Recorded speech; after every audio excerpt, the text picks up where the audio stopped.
नमस्कार साथियों, मैं चित्रस पांडे आपका अपने YouTube चैनल पर स्वागत करता हूं। जो लोग नए हैं वो चैनल को सब्सक्राइब कर लें और जो लोग पुराने हैं वो लोग चैनल को लाइक और शेयर करते रहें। आज हम लोग देखेंगे कक्षा 12 का चैप्टर फर्स्ट है वैद्युत आवेश एवं वैद्युत बल या फिर कूलाम का नियम। चैप्टर का नाम अलग अलग है किताबों में। ये पहला चैप्टर हम लोग पढ़ रहे हैं, कक्षा 12 की फर्स्ट चैप्टर चल रहा है इस समय, जिसमें हम लोग कुछ चीज़ें पढ़ चुके हैं कूलाम के नियम से संबंधित। अगर आपने हमारा पहला वीडियो नहीं देखा है तो हमारे प्लेलिस्ट में जा करके चित्रस पांडे फिजिक्स उसमें लिखा हुआ है, आप जाएंगे तो उसमें आपको मिल जाएगा। उसमें कुछ पढ़ाया गया है, कूलाम का नियम तक पढ़ा दिया गया है। आज हम लोग पढ़ेंगे निर्वात की विद्युतशीलता, एप्सिलॉन 0 या फिर एप्सिलॉन नॉट का मात्रक, वीमा और इसका मान क्या क्या होता है, ये आज देखें हम लोग। पहले हम लोग इसको लिखेंगे कि इसका मात्रक कैसे आया, कहाँ से आया, क्या निकला। जैसे आपने उस दिन पढ़ा था या बराबर 1/4 पाई एप्सिलॉन नॉट या एप्सिलॉन 0 Q1 Q2 अपान रहेंगे R² के। आगे की अगर हम बात करें तो हमको एप्सिलॉन नॉट का मान चाहिए। एप्सिलॉन नॉट है क्या? निर्वात की विद्युतशीलता। खूब अच्छे तरीके से पढ़ लीजिए, पेपर में 3 नंबर का आता है। पेपर में 3 नंबर का काफ़ी बार पूछा गया। निर्वात की विद्युतशीलता से क्या तात्पर्य है? मान, बीमा, मात्रक, कोई ना कोई एक पेपर में आ जाता है, इसलिए आप इसको अच्छी तरीके से समझिए क्या है। या बराबर 1/4 पाई एप्सिलॉन 0 Q1 Q2 बटे R²। कैसे निकालेंगे? अगर हम देखें तो ये अगर इधर ये भाग में बेटा इधर जाएगा तो गुणा में, इधर से हम देखें तो इधर भाग में। ये आपको पढ़ाए कूलाम का नियम है। क्या है कूलाम का नियम? ये आपको बताया गया है। आपको प्लेलिस्ट में जाइए, अगर आपने नहीं पढ़ा है तो हमारा कूलाम का नियम आप फर्स्ट वीडियो में देखिए, आपको वहाँ पे अच्छे तरीके से समझाया गया है और आप समझ जाएंगे अच्छे तरीके से। उसके बाद ये फार्मूला आपको वहाँ लिखवाया गया है, यह बराबर 1/4 पाई एप्सिलॉन 0 Q1 Q2 बटे R² के। हमको क्या चाहिए? हमें एप्सिलॉन नॉट का मात्रक चाहिए, वीमा चाहिए और मान चाहिए। आइए हम लोग देखते हैं। ये भाग में है, इधर जाए गुणा में तो हो जाएगा 4 pi epsilon nought in equal to Q1 Q2 बटे, ये इधर गुणा में इधर आएगा, भाग में तो हो जाएगा F इंटू R²। ये इसके साथ एक कांस्टेंट लिखा गया है, ये गुणा में ये भी चला जाएगा भाग में, तो एप्सिलॉन नॉट बराबर Q1 Q2 अपान 4 पाई F इंटू R²। ये एक मान निकल के आ जाता है। इतनी बात में कोई दिक्कत नहीं होनी चाहिए। भाग में था, उधर चला गया गुणा में, ये गुणा में इधर आएगा भाग में। 4 पाई इसके साथ कांस्टेंट, ये भी आ जाएगा नीचे। इतनी बात आपको समझ जानी चाहिए। इसके बाद अब यहाँ से हम लोग पता करेंगे मात्रक क्या होता है। 4 पाई ये कांस्टेंट है, इसका कोई मान नहीं होता है। आगे इसका हम देखेंगे मात्रक। आप इसको नोट कर लीजिए। नोट करने के पश्चात हम लोग आगे चलते हैं। अब नोट कर लीजिए। नोट करने के पश्चात हम लोग आगे देखते हैं। अब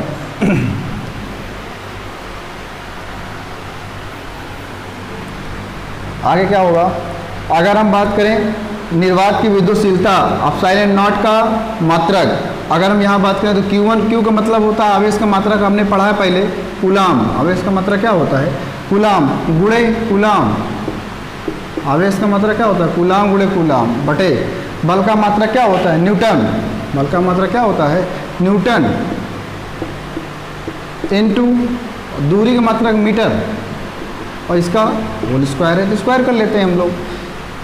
कूलाम गुणे कूलाम, कूलाम गुणे आवेश का मात्रक कूलाम, आवेश का मात्रक कूलाम गुणे कूलाम, कूलाम का क्या हो जाएगा? स्क्वायर हो जाएगा। तो इसको हम मिटा देते हैं नीचे वाले को। आप समझ रहे, ये 4 पाई क्या है? 4 पाई एक कांस्टेंट है, इसका कोई भी मान नहीं होगा। ये इसको एक निश्चित मान करके एक मान लिया जाता है, इसका कोई मतलब नहीं है। हम लोग यहाँ पे मात्रक इस प्रकार Q1 Q2 F R² से पता करेंगे। आगे चलते हैं हम लोग, देखेंगे यहाँ पे कूलाम गुणे कूलाम, कूलाम स्क्वायर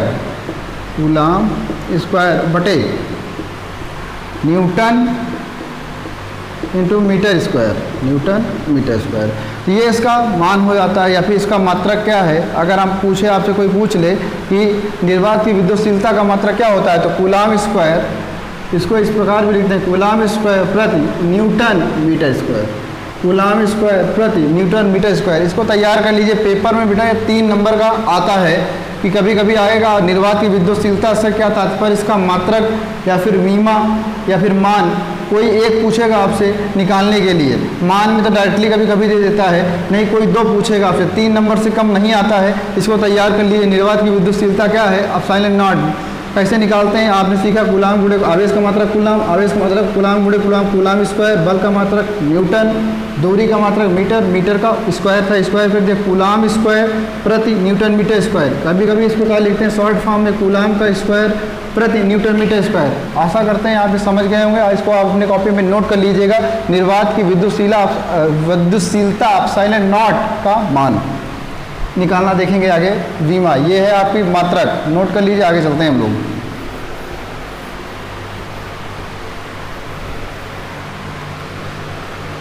अब इसका हम लोग देखेंगे वीमा। वीमा कैसे निकाली जाती है। अभी हमने इसका मात्रा निकाला कूलाम स्क्वायर। कूलाम को हम लोग निकालते हैं AT। क्यू बराबर क्या होता है AT। क्यू बराबर क्या होती है AT। ये आपको पढ़ाया गया पार्ट फर्स्ट में कि आवेश की वीमा क्या निकलती AT। क्यू बराबर होता है I इंटू टी। आई की वीमा होती A और इधर समय का T AT का होल स्क्वायर बटे।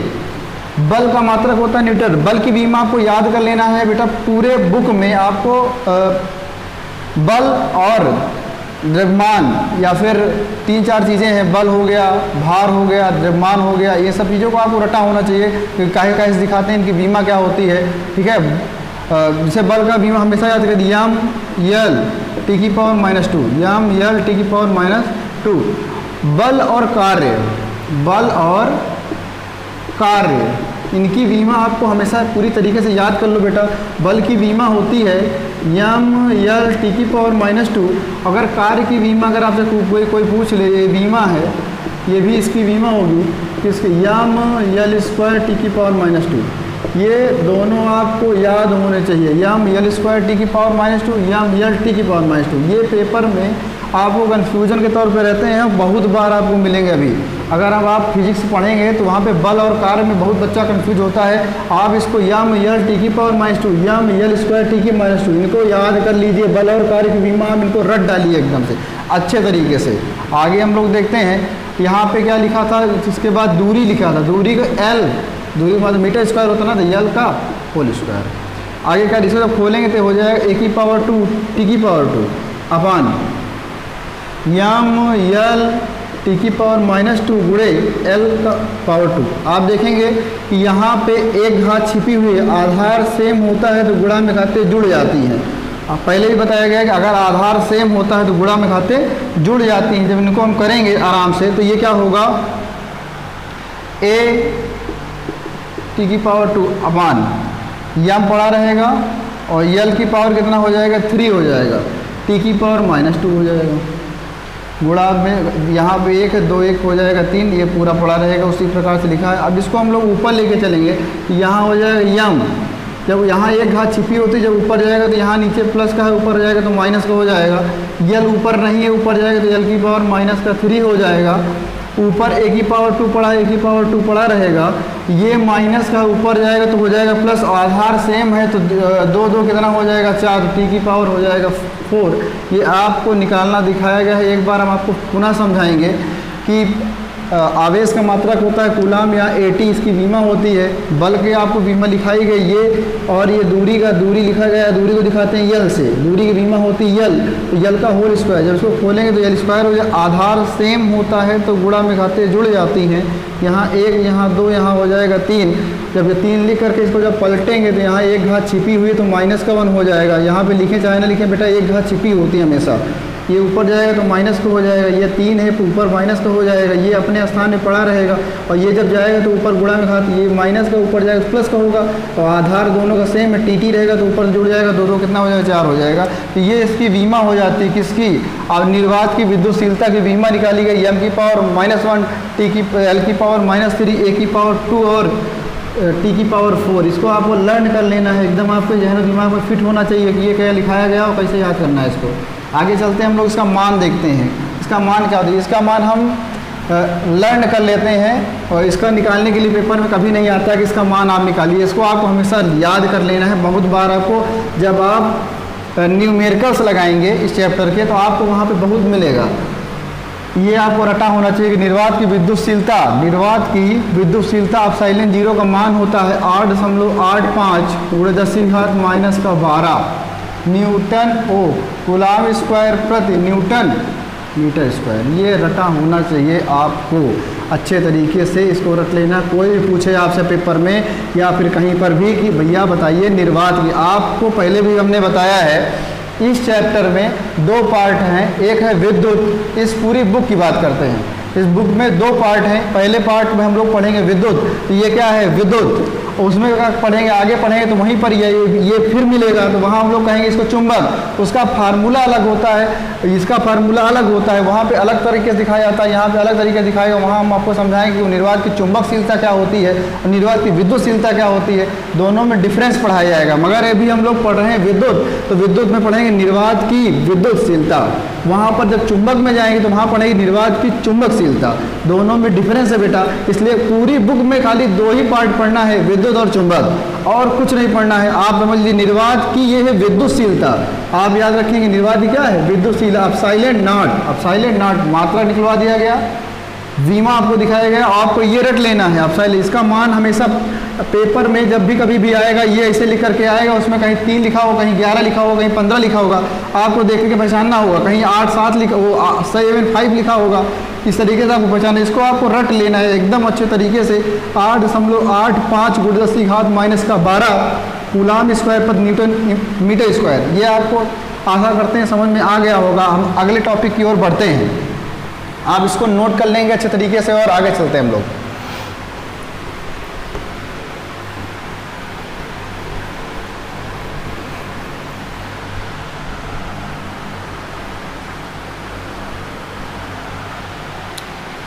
आगे लिखा है कि परीक्षण आवेश किसे कहते हैं। अगर कोई पूछ ले आपसे परीक्षण आवेश, अभी आपको धीरे धीरे नोट करना है कॉपी में, धीरे धीरे आपको समझ में आएगा परीक्षण आवेश किसे कहते हैं।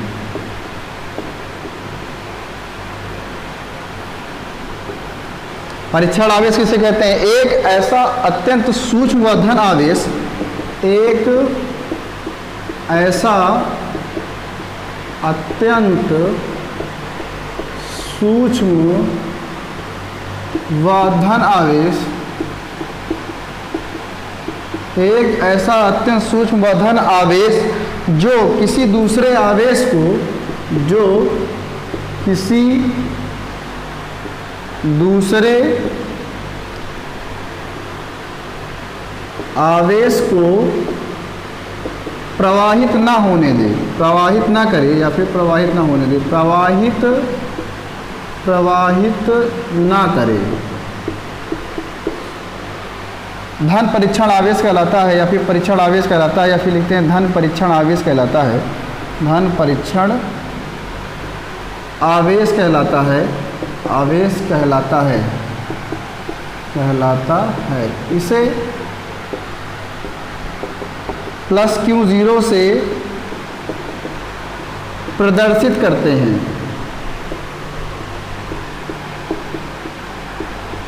आइए हम लोग समझते हैं क्या है।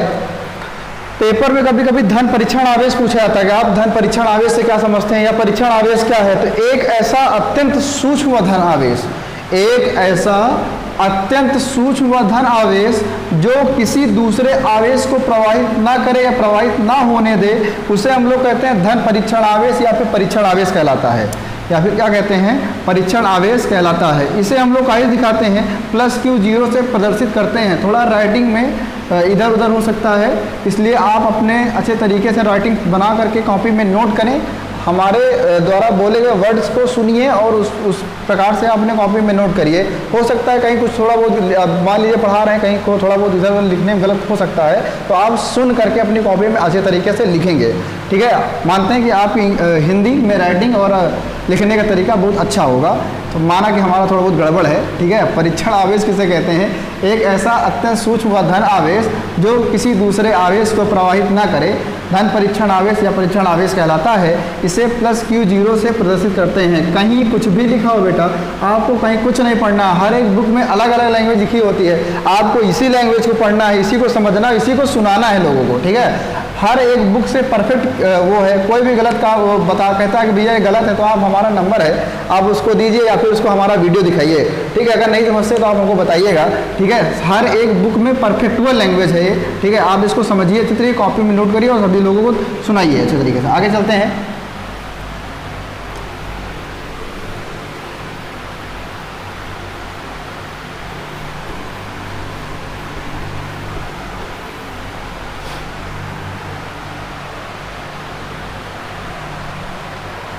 अगर आप पूछा जाता है कभी कभी भैया कि वैद्युत क्षेत्र क्या होता है, वैद्युत क्षेत्र, अगर आपसे कोई पूछ ले सामान्य भाषा में, अगर कोई आपसे कह दे कि भैया विद्युत क्षेत्र क्या होता है, विद्युत क्षेत्र किसे कहते हैं, इलेक्ट्रिक एरिया या इलेक्ट्रिक फील्ड किसे कहा जाता है। जैसे मान लीजिए कहा जाए कि कहीं भैया वहाँ पे इलेक्ट्रिक फील्ड है, मतलब बता दिया जाए, फील्ड मतलब होता है मैदान, इलेक्ट्रिक का मतलब होता है विद्युत, विद्युत का जो एरिया है उसे क्या कहा जाता है, इलेक्ट्रिक या फिर विद्युत क्षेत्र कहा जाता है। तो किसी भी आवेश के चारों ओर, ये तो सामान्य भाषा हमने आपको समझाया कि मान लीजिए इलेक्ट्रिक फील्ड विद्युत क्षेत्र क्या है, तो आप बता देंगे कि ऐसे समझिए आपके मान लीजिए कहीं पर विद्युत या फिर फील्ड, फील्ड का मतलब होता है, इसे बोलते हैं इलेक्ट्रिक फील्ड, इलेक्ट्रिक एरिया, विद्युत क्षेत्र किसे कहते हैं। तो किसी भी आवेश के चारों ओर का वह क्षेत्र, किसी भी आवेश के चारों ओर का वह क्षेत्र जहाँ पर किसी दूसरे आवेश का या फिर दूसरे आवेश द्वारा किसी दूसरे आवेश द्वारा वैद्युत बल का अनुभव किया जाए। इसका क्या मतलब है, जैसे मान लीजिए कहीं पर इलेक्ट्रिकल लाइन बिछी हुई है या फिर तार है, तार, तो आप क्या करते हैं, जैसे आप उसको टच करते हैं आपको करंट मारता है तुरंत, आप जैसे टच करते हैं आपको तुरंत झटका महसूस होता है, इससे पता चलता है कि वहाँ पर कोई आवेश है और वो हमें क्या कर रहा है, दूसरे बल का एक अनुभव करा रहा है। आप अगर टच करेंगे आपको चिपकाएगा, झटका देगा या फिर कुछ इस प्रकार का अनुभव कराता है, तो आपको पता चल जाता है कि यहाँ पर कुछ ना कुछ अलग है, कोई ना कोई विद्युत एरिया है। तो उसी प्रकार हम इसकी परिभाषा लिखते हैं कॉपी में, जो कि सामान्य भाषा में हमने आपको समझाया इस प्रकार से। मगर ये पेपर में आपको लिखनी नहीं है, लिखना है आपको जो अभी हम लिखाने जा रहे हैं, इसी को आपको लिखना भी है, वो आपको समझाना भी है किसी को कि ये क्या परिभाषा है, इसको रटना है आपको अच्छे तरीके से और अपनी कॉपी में इसको नोट करेंगे। विद्युत क्षेत्र किसे कहते हैं, किसी आवेश के चारों ओर का वह क्षेत्र, किसी आवेश के चारों ओर का वह क्षेत्र, किसी भी आवेश के चारों ओर का वह क्षेत्र जहाँ किसी दूसरे आवेश द्वारा, जहाँ किसी दूसरे आवेश द्वारा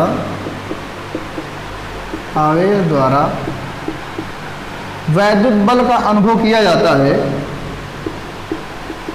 वैद्युत बल का अनुभव किया जाता है,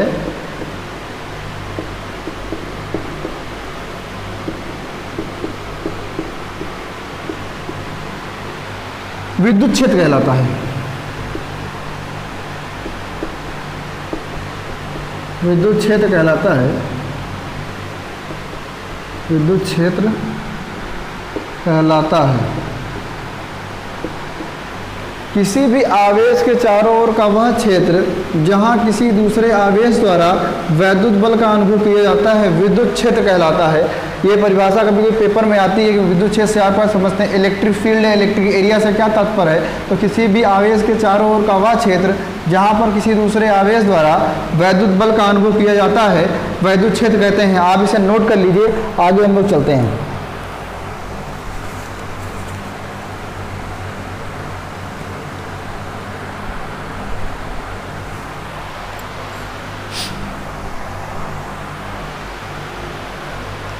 आगे चलते हैं, विद्युत क्षेत्र की तीव्रता पढ़ेंगे हम लोग। आगे हम लोग पढ़ेंगे विद्युत क्षेत्र की तीव्रता क्या है।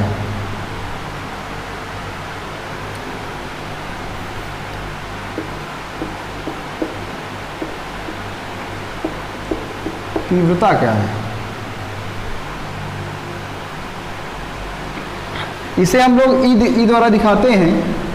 ई बराबर होता है एफ अपान Q0, एफ अपान Q0, ये इसका फार्मूला है विद्युत क्षेत्र की तीव्रता का।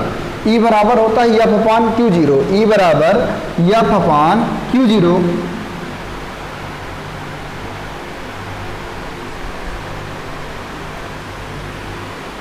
आइए समझते हैं कैसे परिभाषा ना। किसी भी धन परीक्षण आवेश द्वारा उस पर लगने वाले बल, किसी भी धन परीक्षण आवेश द्वारा उस पर लगने वाले बल के अनुपात को विद्युत क्षेत्र की तीव्रता कहते हैं। किसी भी धन परीक्षण आवेश द्वारा उस पर लगने वाले, या फिर ऐसे कह दीजिए किसी भी विद्युत क्षेत्र में धन परीक्षण आवेश द्वारा उस पर लगने वाले बल के अनुपात को विद्युत क्षेत्र की तीव्रता कहते हैं। लिख लीजिए, किसी भी विद्युत क्षेत्र में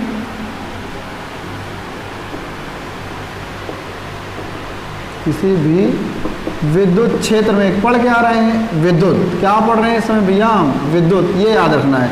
किसी भी विद्युत क्षेत्र में धन परीक्षण आवेश द्वारा, विद्युत क्षेत्र में धन परीक्षण आवेश द्वारा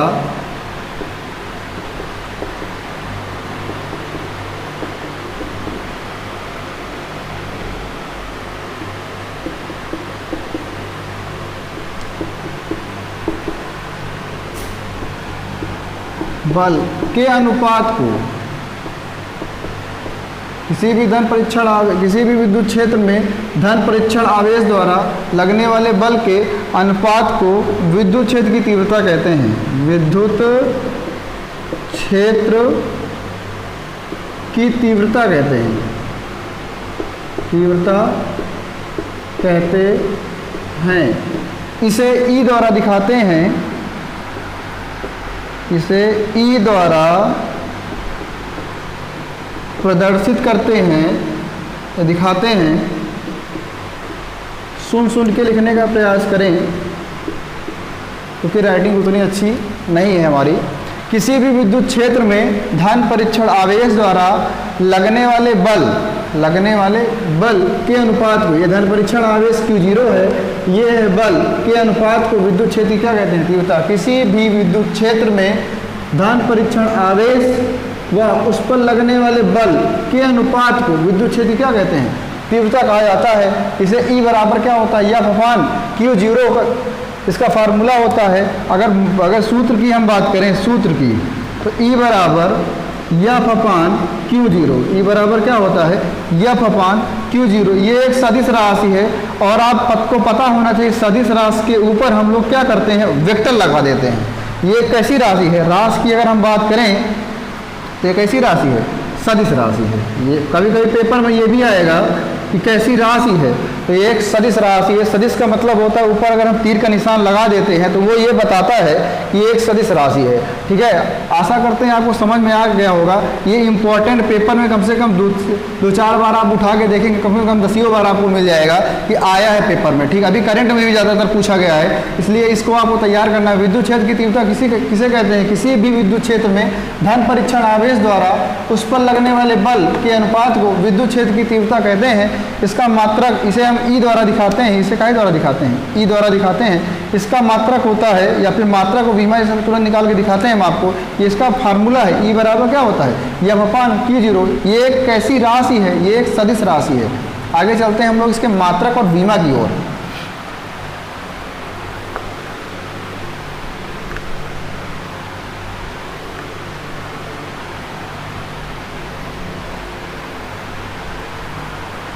आगे लिख देखते हैं हम लोग इसके मात्रक क्या है। अगर हम इसके मात्रक की बात करें बेटा, तो बल का मात्रक होता है न्यूटन। बल का मात्रक क्या होता है? न्यूटन। आवेश का मात्रक क्या होता है? कूलाम। तो न्यूटन प्रति कूलाम किसका मात्रक होता है? विद्युत क्षेत्र की तीव्रता का मात्रक होता है न्यूटन प्रति कूलाम।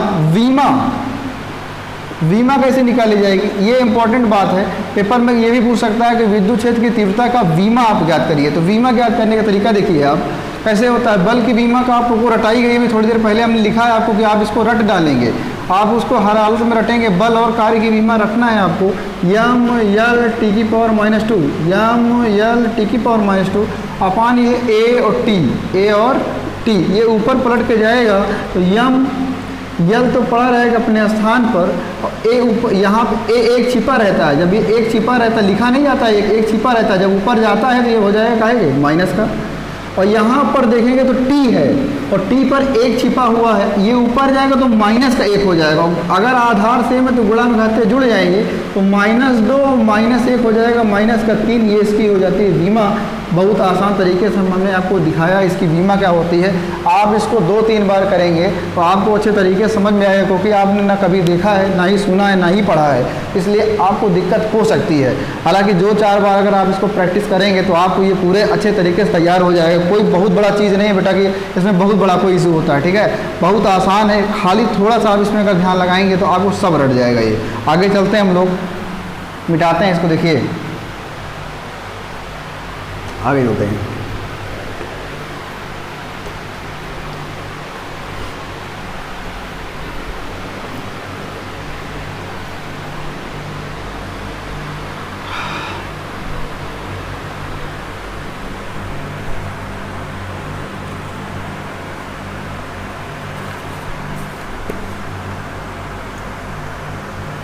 आगे लिखेंगे हम लोग विद्युत द्विध्रुव किसे कहते हैं। विद्युत द्विध्रुव,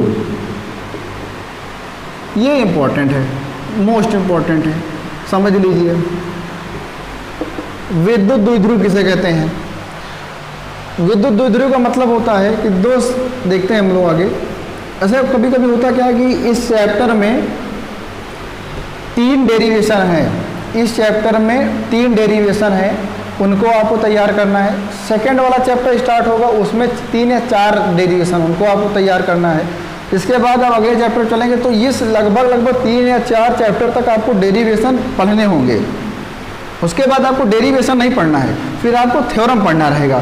थ्योरम पढ़ने के लिए बेटा आप समझने का ज़्यादा प्रयास करें, ठीक है, रटने का काम आप उसको समझिए और उसी तरीके से समझ के आप तैयार करेंगे ना। थोड़ा बहुत का के की में अगर दिक्कत होगी, जैसे मान लीजिए आपसे कोई सुनता है, आप कहीं फंस जाते हैं, काके की फंस जाते हैं, वहीं भटकी रह जाती है गाड़ी, आप निकाल ही नहीं पा रहे हैं, उसको बोल ही नहीं पा रहे हैं उसके सामने, वो भी सोचता है कुछ आता जाता नहीं है।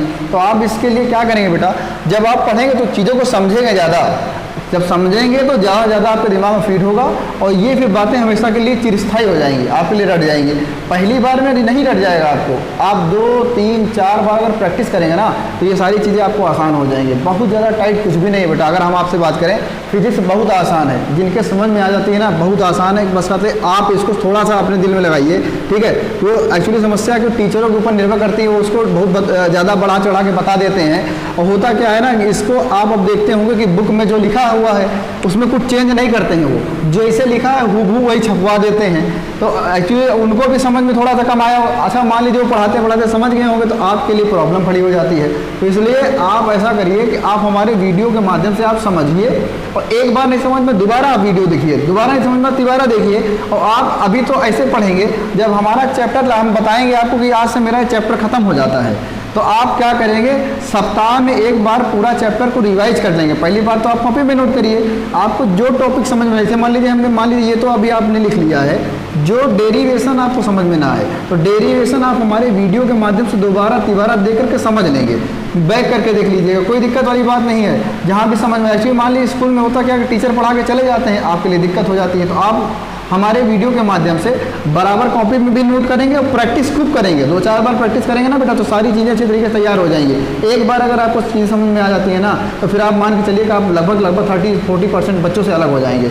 उसके बाद जब आप थोड़ा बहुत प्रैक्टिस कर जाएंगे तो आप लगभग लेवल से ऊपर चले जाते हैं। इसलिए अगर आपको चिरस्थायी चीज़ें को अपने दिमाग में सेट करना है तो लगभग 5 से 6 बार कॉपी में आप जरूर उसको राइट करिए। बस कॉपी में लिखने से ज़्यादा तैयार हो जाएगा, क्योंकि लिखते वक्त हमारा दिमाग जो होता है वो पूर्णतः या कॉपी पे होता है। रट रहे हैं मान लीजिए, रटते रटते कहीं दिमाग इधर उधर हो जाता है। जब आप लिखेंगे ना तो हमारा मानना है कि लिखने से चीज़ें आपको चिरस्थायी रूप से बैठी रहेंगी। अगर आप लिखेंगे तो वो आपको दिमाग इधर उधर जाएगा नहीं, गलत लिखेंगे नहीं तो अपने आप दिमाग में थोड़ा स्थायी हो जाएगा। कॉपी के चक्कर में पूरी कॉपी भर रही है। अगर आपका दिमाग अच्छा खासा हो जाता है ना बेटा तो वो उसमें ये होगा कि कॉपी तो मान लीजिए आप खरीद लेंगे, आगे चल के फिर सारा कुछ हो जाएगा। अगर आपके माइंड में कुछ नहीं जाएगा तो वो दिक्कत वाली बात है।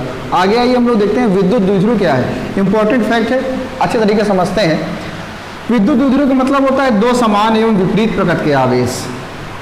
मान लीजिए कोई चालक तार है, ठीक है, जिस पर ये एक वैद्युत द्विध्रुव कहा जाता है। वैद्युत द्विध्रुव क्या है, 2 समान एवं, पहले यहाँ क्यों कि इसकी परिभाषा भी अभी हम दिखाएंगे, अभी आपको समझा रहे हैं खाली, ठीक है। ये माना कि एक चालक तार है, ठीक है, इसकी लंबाई L है, इसकी लंबाई क्या है, ओवरऑल क्या है, 2L है, ओवरऑल क्या है भाई, ये माना एक खंड है, ये लंबाई L है, इधर वाले माना कि एक चालक तार जिसकी लंबाई क्या है 2l, एक लंबाई 1 भाग l है, दूसरा भाग l है, 20 से कर देंगे तो 1 भाग l ओवरऑल कितना 2l।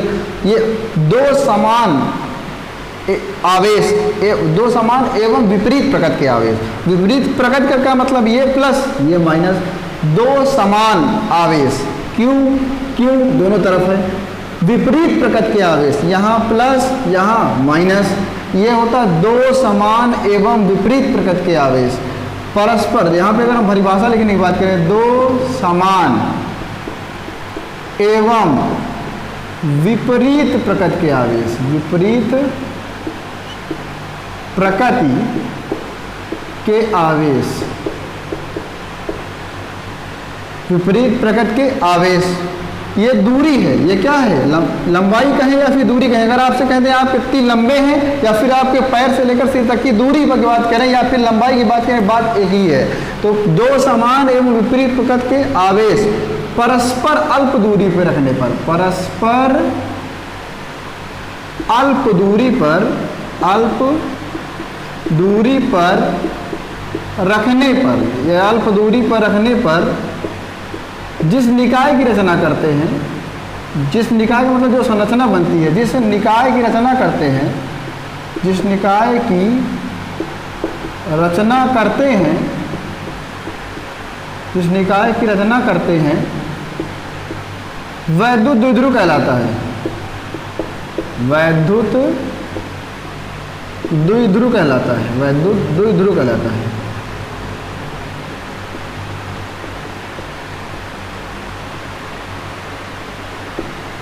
परिभाषा आप एक बार फिर से देख लीजिए।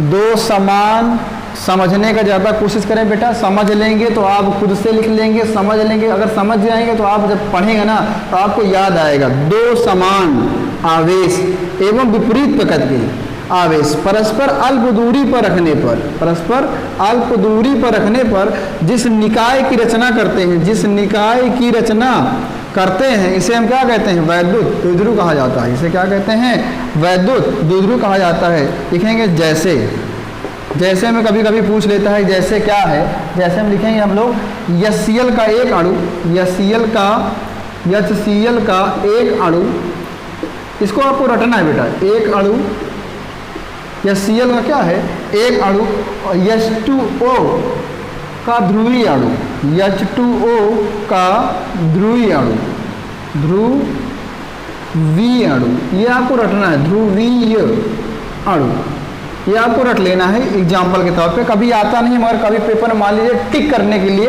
दे सकता है कि वैद्युत द्विध्रुव का मतलब उदाहरण देंगे, HCl है, H2O, तो आपको याद करना है HCl का एक अणु होता है, H2O का द्विध्रुव अणु होता है, ये आपको याद रखना है। तो एक बार हम फिर से आपको समझाना चाहेंगे, वैद्युत द्विध्रुव किसे कहते हैं, दो समान एवं विपरीत प्रकृति के, विपरीत का मतलब होता है ये प्लस है, ये क्या है माइनस है, अल्प दूरी पर रखने पर, अल्प दूरी पर रखने पर जिस निकाय की रचना करते हैं उसे वैद्युत द्विध्रुव कहा जाता है। इसका फार्मूला क्या होता है, इसका मात्रक क्या होता है, आगे पढ़ेंगे अगली क्लास में। थैंक क्लास, पढ़ते रहिए, मस्त रहिए, धन्यवाद। जैसा भी हो कमेंट में करते रहिए।